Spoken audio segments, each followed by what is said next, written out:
कहानी की शुरुआत में हम एक छोटी से टाउन को दिखाया जाता है जहां पर कोल माइनिंग है।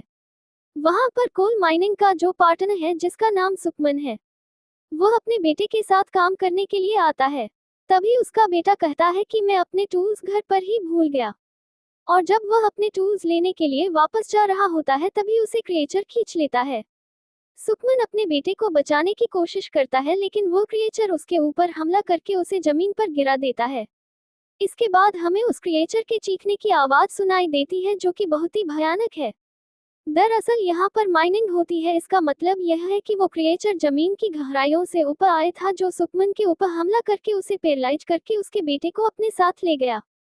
कई साल बीत जाते हैं और हमें एरियन नाम की एक एडवेंचरर को दिखाया जाता है जिसे वैज्ञानिकों की एक टीम को उसी टाउन में ले जाना है जहां पर आज से कई साल पहले वो हादसा हुआ था। वो उस हादसे के बारे में, उस माइन के बारे में रिसर्च करती है। उसे पता चलता है कि उस टाउन को मैप से हटा दिया गया है, जो देखकर वो हैरान होती है। वो पुराने न्यूज़पेपर्स के आर्टिकल्स पढ़ती है जिससे उसे पता चलता है कि उस माइन में आग लगी थी जिसके बाद कई सारे लोग मारे गए और कई सौ लोग गायब हो गए। उस माइन को बंद कर दिया गया लेकिन लोगों का मानना यह है कि वहां पर कोई दूसरा हादसा हुआ था जिसके बारे में कभी किसी को नहीं बताया गया। और अब एरियन उस साइंटिस्ट से मिलती है जिसका नाम डेरिन है, जो अपनी टीम में 3 और मेंबर्स को लेकर एरियन के साथ उस टाउन के आसपास पहुंच जाते हैं। और वहां का जो शॉपकीपर होता है उससे पूछती है कि माइंस का रास्ता कहां पर है। वो कहता है कि यहाँ कभी कोई माइंस नहीं थी। एरियन समझ जाती है कि वो झूठ बोल रहा है। वो आदमी कहता है कि जिस रास्ते से तुम आए हो उसी रास्ते से वापस चली जाओ। और यह भी अपनी गाड़ी की तरफ जा रहे होते हैं तब भी वो किसी को कॉल करके कहता है कि कोई प्रॉब्लम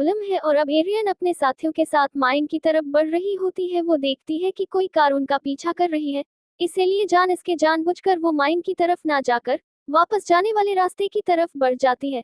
कुछ ही देर बाद वो कार उनका पीछा करना बंद कर देती है और जब वो कार वापस चली जाती है, एरियन दोबारा माइन की तरफ जाती है। जल्दी ये उस गेट तक पहुंच जाते हैं जिसके अंदर माइन थी।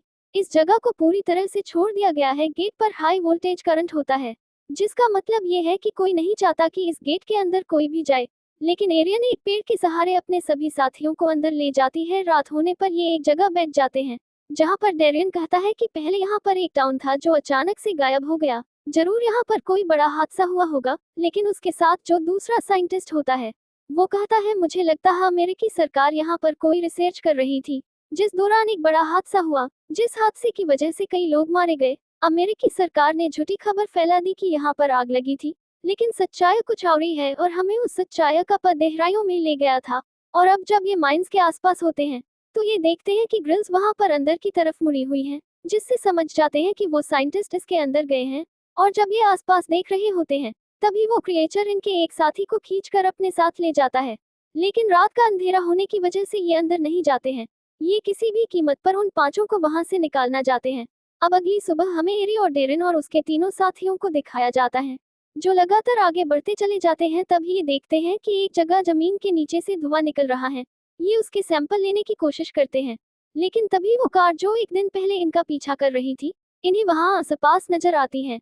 ये सब के सब छुप जाते हैं और जब कार राहत है और चली जाती है तो ये वहां से आगे बढ़ते हैं, जिसके बाद ये एक जगह पहुंच जाते हैं जहां पर कुछ घर अवध हैं जो पूरी तरह से अलग है। लेकिन एक घर वहां पर ऐसा होता है जिसकी हालत पूरी तरह से अच्छी हो, जिसे देखकर ऐसा लगता है कि आज भी कोई यहाँ पर रहता है। ये सब के सब उस घर के अंदर जाते हैं जहाँ पर गैसेस के कुछ सैंपल्स होते हैं। और जब ये पीछे के रास्ते से बाहर निकलते हैं तो इन्हें वो माइंस मिल जाती हैं जिन्हें देखकर ये बहुत खुश होते हैं। ये देखते हैं कि माइन के अंदर जाने का जो रास्ता है उसे पूरी तरह से ग्रिल्स के साथ कवर किया गया है जिनमें करंट है। ये करंट को डिसेबल करते हैं और उस माइन को खोल देते हैं, जिसके अंदर रस्सी से ये अपना कैमरा और माइक्रोफोन भेजते हैं। इन्हें स्क्रीन पर कुछ नहीं दिखता लेकिन इन्हें ये पता चल जाता है कि अंदर बहुत कीमती धातु है। और अब जब ये माइक्रोफोन से अंदर की आवाजों को सुन रहे होते हैं तभी अंदर से बहुत तेज आवाज आती है जिससे सुनने वाले के कानों में दर्द होना शुरू हो जाता है। और जब ये उस आवाज की रेंज को चेक करते हैं तो बहुत ज्यादा तेज होती है। अब इनमें से एक साइंटिस्ट का पैर रस्सी के ऊपर होता है जिससे इन्होंने माइक्रोफोन को नीचे भेजा था। तभी नीचे से कोई रस्सी खींचता है जिसके साथ एक साइंटिस्ट भी नीचे चला जाता है और अब वो नीचे जा चुका है। ये ऊपर से देखने की कोशिश करते हैं लेकिन नीचे बहुत ज्यादा अंधेरा होता है, इसलिए इन्हें नीचे कुछ नहीं दिखता, ना ही कोई आवाज आती है। इसलिए एरियन जो इनकी गाइड है वो एक साइंटिस्ट के साथ नीचे चली जाती है। नीचे जाने के बाद वो देखती है कि चारों तरफ केसेस है, साथ ही क्रीचर की आवाज आ रही है। वो समझ जाती है कि ये जगह खतरनाक है। वहीं ऊपर हमें दिखाया जाता है कि वही गाड़ी जो 2 दिन से इनका पीछा कर रही है वो भी होल के पास आ जाती है, जिसके अंदर से एक लोकल आदमी बाहर निकलता है, जो ये देखकर भावुक गुस्से में आ जाता है कि इन लोगों ने नीचे के रास्ते को खोल दिया है। वो कहता है कि तुम्हें ऐसा नहीं करना चाहिए था। और अब जो 2 रस्सियां होती है जिससे एरियन और एक साइंटिस्ट नीचे गए थे, वो उनमें से एक रस्सी को काट देता है। दरअसल उसे नहीं पता होता कि 2 लोग नीचे अभी जिंदा है, लेकिन जब नीचे एरियन देखती है कि एक रस्सी किसी ने काट दी है, उससे समझ में आ जाता है कि ऊपर कुछ न कुछ गड़बड़ है। इसलिए बची हुई एक रस्सिया से वो अपने साथी के साथ ऊपर आ जाती है। वो लोकल आदमी लगातार इनके ऊपर चिल्ला रहा होता है, तभी ये उसके ऊपर हमला करके उसे बेहोश कर देते हैं। एरियन सबको बताती है कि नीचे जो आवाजें हैं वो बहुत बड़े और खतरनाक क्रिएचर्स की है, हमें यहाँ से निकलना होगा। ये उस लोकल आदमी को यहीं पर भी होश छोड़कर उसकी गाड़ी को लेकर यहाँ से निकल जाते हैं। ये सब के सब जल्द से जल्द यहाँ से बाहर निकलना चाहते हैं, लेकिन तभी इनकी गाड़ी का टायर फट जाता है, जिस वजह से इन्हें अब आगे पैदल ही जाना होगा। वही रात होने पर उस लोकल आदमी को होश आ जाता है, जिसके बाद वो रेडियो से अपने साथियों को बताता है कि जो लोग यहाँ पर आए थे उन्होंने नीचे के रास्ते को खोल दिया है, यहाँ पर बहुत खतरा है। और तभी वो क्रीचर आकर उस आदमी को मार देता है। वहीं दूसरी तरफ एरियन और उसके तीनों साथी लगातार भाग रहे होते हैं। जंगल में भयानक अजीब अजीब सी आवाजें आ रही होती है। एरियन को लगता है कि आसपास कोई है, इसलिए वो अपने नाइट विजन ग्लास से देखती है। वो देखती है कि वहाँ पर एक भयानक क्रीचर है जो इनके एक साथी को अपने साथ ले जाता है। और अब इतने लगातार भागते हैं, तभी इन्हें एक ट्रक दिखता है जो कि यहाँ के लोकल लोगों का होता है। ये इन्हें अपने साथ बिठाकर उसी टाउन में ले आते हैं जहाँ पर बहुत सारे लोग होते हैं। ये देखते हैं कि वहाँ पर उस क्रीचर की एक ड्राइंग है, उसका एक हाथ भावती नुकीला होता है, जिससे वह अपने शिकार को पैरालाइज कर देता है और अपने साथ ले जाता है। साथ ही ये जो क्रीचर है ये देख नहीं सकता है और तेज आवाज इन्हें परेशान करती है। सुकमेन इन तीनों को बताता है कि हम माइनिंग करते हुए धरती के उस हिस्से तक पहुंच गए थे जहां पर ये खतरनाक क्रीचर रहा करते थे। इनकी तादाद लाखों में है। ये धरती के ऊपर आने लगे, इसलिए हमने माइंस पर आग लगा दी और सभी एग्जिट वाले रास्तों को हमेशा के लिए बंद कर दिया। हम उन रास्तों की आज तक सुरक्षा करते हैं, क्योंकि हमें नहीं पता कि इंसानों के साथ क्या करते हैं, क्योंकि इंसानों के पर हमला करके उन्हें खाते नहीं है, बल्कि धरती के नीचे ले जाते हैं। और अगर ये सब के सब ऊपर आ गए तो ये पूरी धरती को खत्म कर देंगे। इसलिए हमें उस होल